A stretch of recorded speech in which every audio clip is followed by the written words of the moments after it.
Состојбата со противпожарните екипи во земјава уште пред една година ја анализираше Центарот за граѓански комуникации.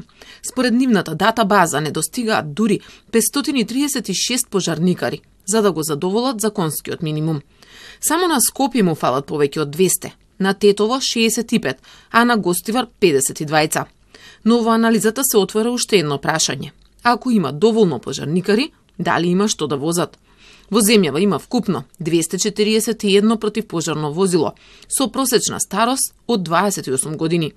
Најстари возила имаат Кратово и Делчево, најнови Велес и Демирхисар. Најстари возила во просек 35 години и натаму има противпожарната единица во Кратово.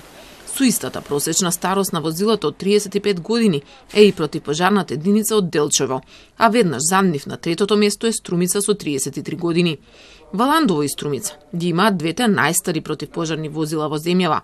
Там 5500 и ФАП 13 и двете од 1966 година, односно тие се стари по 54 години. Најмладите три возила, стари година и пол, односно произведени во 2019 ги имаат Прилеп и Демирхисар.